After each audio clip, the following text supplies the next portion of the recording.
Get ready to be inspired by the great things happening in rural education. The Rural Scoop will bring you new ideas and innovative solutions. We'll dive into education issues and we'll highlight what's working in your rural communities. You'll hear from a variety of educators, administrators, professionals, and others who will provide relevant and engaging content in each episode. And now, serving up the scoop, here's your host, Dr. Melissa Sadorf. Hey everyone, welcome back to the Rural Scoop. Today, it's just me again. No guest, just an idea that I haven't been able to put down for a few weeks now. And if you've been with me for a while, you know that every so often I like to step back from the policy and the data and the strategy and talk about something a little bit quieter, something that's underneath all of it. And today is one of those days because I want to talk about community, not as a buzzword or as a line in a school improvement plan, but as a real and fragile and absolutely essential thing that I think that we're quietly losing in this country. And I want to talk about why rural places might be holding on to it longer than just about anywhere else. So here's where this started. A few weeks ago, I was on a panel at the PRI Rural Summit, sitting next to a man named Jeffrey Matteson. Jeff is the Senior Deputy Commissioner for Education Policy at the New York State Education Department. So he spends his days thinking about systems and policies at a very high level. And in the middle of our conversation, he said something that really made me pause. He said, "We've moved from the front porch to the back deck." And I actually laughed out loud right there on the panel, and I told them I was going to have to steal that line. And I did. I wrote a Substack piece about it, which I'll point you to in the show notes. But honestly, one article just wasn't enough for me because the more I've sat with it, the more I think that Jeff named something that goes way beyond just architecture. He named a shift in how we live. And I want to spend the next 15, 20 minutes or so unpacking what that shift is costing us and what rural communities still understand that the rest of the country is working very hard to get back. So let's get into that. So think for a second about an actual front porch. A front porch faces the street. It's built to face outward, toward the road, towards neighbors, toward whoever happens to walk by. And when you sit on a front porch, you're visible, and so is everyone else. You wave at a car going by. Maybe a neighbor slows down long enough to ask you how your mom's doing. Kids ride past on their bikes, and adults on the porch know whose kids they are. You end up in conversations that you didn't plan to have. And here's the thing, somebody noticed if you've not been around in a few days and they ask if everything's all right. None of that is dramatic, and it's just really the ordinary low hum of people living within a reach of one another.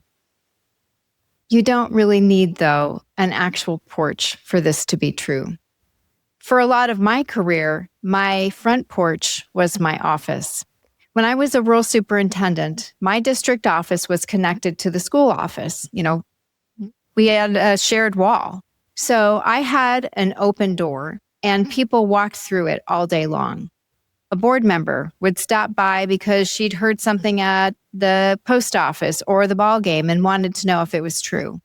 A parent would come in hot under the collar and ready to tell me exactly what was wrong with the school that week. And then the very next person who came through the door would be a parent who just wanted to say thank you.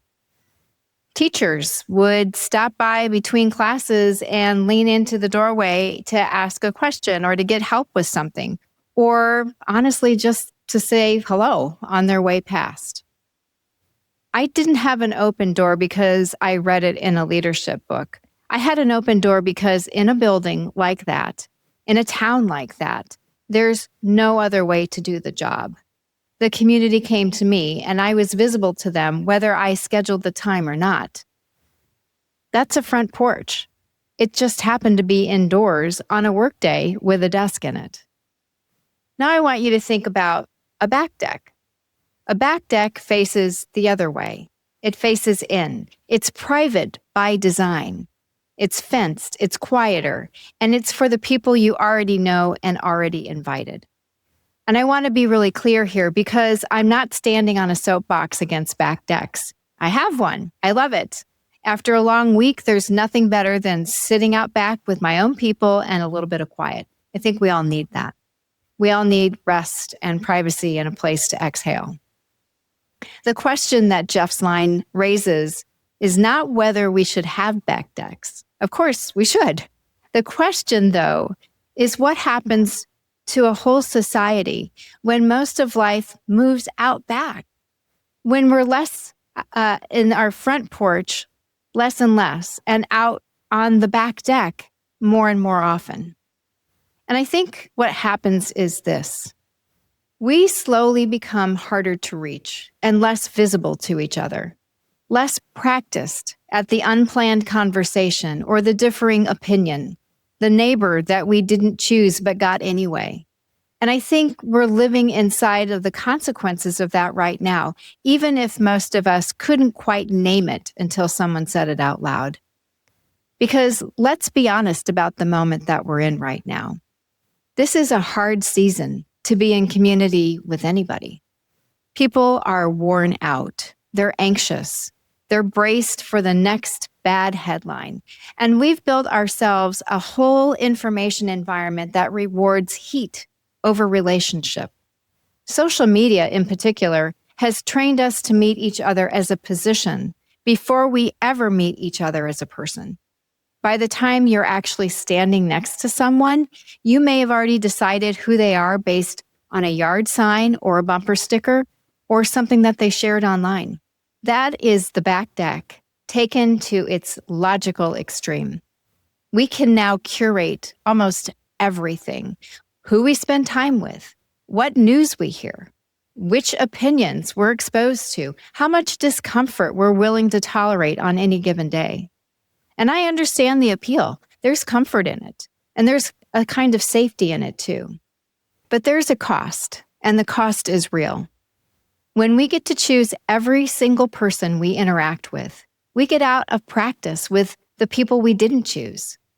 We lose the muscle memory of being neighbors. We lose the ordinary, unremarkable contact that reminds us that the other person is a whole human being and not just a caricature of the one thing that we disagree with them about. And here's the part that I think matters most for this audience. That muscle, the ability to live alongside people who aren't exactly like us, isn't optional. It's the thing that holds a rural community together when something hard happens. It's the thing that holds a school board meeting together when the budget is brutal. And honestly, it's the thing that holds a democracy together. And we're letting it atrophy. Now, I want to ground this because I am a rural person talking to rural people, and I don't want to stay up in the clouds. So let's talk about what this actually looks like on the ground in a lot of rural communities. For generations, rural places had what sociologists sometimes called third places. I've written about these too in my Substack. They're not home or not work, but the in-between places where people ran into each other. It's the diner where the same group had coffee every single morning, or the hardware store, the local bank branch where you knew the teller by name, or the hometown newspaper that told you who got married, who passed, and who made the honor roll. Or maybe it's the post office, or the Grange Hall. Maybe it's the church basement. And here's the hard truth. A lot of those places have been disappearing. Main streets have thinned out. Local banks have been bought and the branch closed. We've lost local newspapers at a staggering rate in this country. Whole counties have become what researchers now call news deserts, places with no local news source at all. The diner closes. The young people leave for a while. The spaces where a community used to bump into itself over and over in the ordinary course of a week have quietly been shutting their doors. And when those front porches disappear, something happens that doesn't always make the news. The community loses its places to practice being a community. It's not just an economic loss, although there's that too. It's a relational loss. It's the loss of an ordinary infrastructure of running into each other. So here's what I want to say, and I want to say it clearly because I think it's one of the most important things rural leaders need to understand in this moment. In a great many rural communities, the school is the last front porch standing. Let me say that again because I really believe it. When the diner closes and the paper folds and the bank branch goes dark, the school is very often the last public place where the whole community still gathers. It's where the town shows up on a Friday night.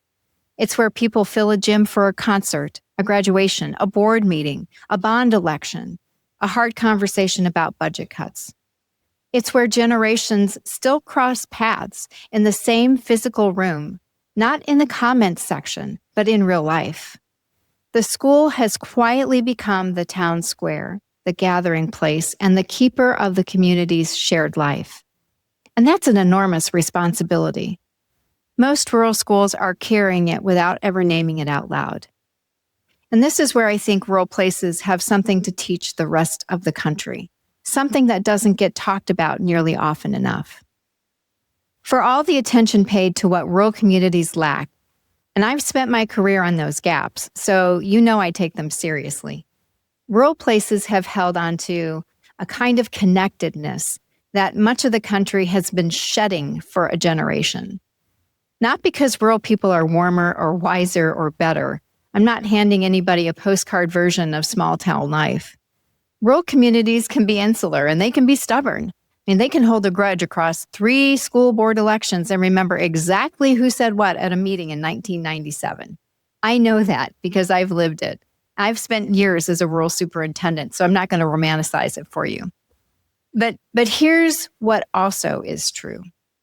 In a rural place, you can't opt out of running into people. The woman you disagreed with at Tuesday's board meeting is 2 rows up at Friday's game. The teacher had the student's mother in class and the grandmother before that. The superintendent can't stop for gas without being in community, whether she scheduled time for it or not. There's more front porch built into the very structure of rural life, and most of the time nobody even calls it that. It's just how the place runs. And that structure does something to people that's really hard to overemphasize. It's difficult to flatten somebody into a stereotype when you know their kids. The parent who came into my office hot on Tuesday was very often the same parent who showed up at the game on Friday, or who stopped by a month later to thank me for something. When you see the whole person across the whole week in all of their moods, it's very hard to reduce them in the worst versions of themselves. Proximity doesn't erase the disagreement. Rural communities disagree. They do it fiercely and out loud, and they do it sometimes for years. What proximity makes hard is the final step. The step where you decide a person is nothing but the one thing you disagree with them about. You can't quite get all the way there when you know you'll run into them at the post office on Monday morning. And I think that's an asset. It's one of the most underrated assets in rural America, and we almost never call it out. So what do we do with this? Because I'm not interested, as I've said before, in just admiring the problem. So I would like to get practical for a few minutes, especially for school leaders that are listening. First, I want you to see the school's role as the community's front porch, as a strategic asset, not an afterthought. In a lot of districts, the community gathering function of the school gets treated as a nice extra, the stuff that happens around the edges of the real work. I'd push you to flip that. The fact that your school is the last shared public space in your town is not a distraction from your mission. In this cultural moment, it might be one of the most important things you do. So protect it, resource it, and be intentional about it. Keep your building open and the doors wide. Make it easy for the whole community, not just parents of current students, to come in and to belong. Second, be careful about efficiency arguments that quietly close a porch. A lot of what looks efficient on a spreadsheet, like consolidating, centralizing, moving things online, or sending people to the regional facility an hour away, that carries a hidden relational cost. I'm not saying never do those things. Sometimes you just don't have a choice. But I am asking you to count the full cost, including the cost to the habits of connection in your community. When you take away the place where people are used to seeing one another, you don't just lose a building, you lose a porch. Third, and I think that this is for all of us, not just leaders, we have to be a lot more willing to be interruptible. The whole drift of modern life is towards control, toward curating, toward only the people and only the conversations we already choose. And community, real community, has always required the opposite. It requires showing up. It requires patience. It requires being willing to be a little inconvenienced by other people. The front porch was really never efficient, and yet that wasn't the point. And I want to say something directly to my fellow rural educators, because I think you carry this without always realizing how much it matters. When you keep your gym open for the whole town, when you let the booster club and the senior citizens and the 4-H group and the church use the cafeteria, when you know your students' families across 3 generations, when you show up at the funeral and the wedding and the ball game because that's just what you do, you're not just running a school. You're keeping a front porch lit in a country that is turning off an awful lot of them. And that's not small. That's not a soft skill or a nice to have. In a fractured time, you're holding one of the last places where community still knows how to be a community. And I really think that's important. I started this episode with a line from Jeff Matteson. We've moved from the front porch to the back deck. And I've spent the last however many minutes arguing that this is more than just a clever turn of phrase. It really is a shift, and it has a real cost. We've become more private, more curated, more insulated. We've lost a lot of the ordinary places where we used to run into each other. And in the process, we've gotten out of the practice at the most basic and most necessary work that there is, which is living alongside each other as human beings that we didn't handpick. But I've also argued that rural communities, for all their complications, still remember something that the rest of the community in our country is straining to recover. They know that community is not a concept you adopt. It's still something that you practice. And they still have in the school one of the last true front porches left standing in American life. I don't think the answer is nostalgia. I'm not asking anyone to go back to a past that never really existed the way that we like to imagine that it did. And I'm not telling you to go buy a porch swing and call it civic renewal. The front porch is a metaphor, not a mandate. But I do think that every place, rural or not, needs the thing that the front porch was actually for. It needs somewhere that faces outward. It needs habits that keep turning people back toward each other instead of letting them drift off into smaller and smaller rooms of people who already agree with them. And maybe this is the real question underneath all of this, the one that I've been carrying around since that panel. It's not whether we still have a front porch. It's whether we still remember what it was for. And that's the scoop today. And I think it's one that we need now more than ever.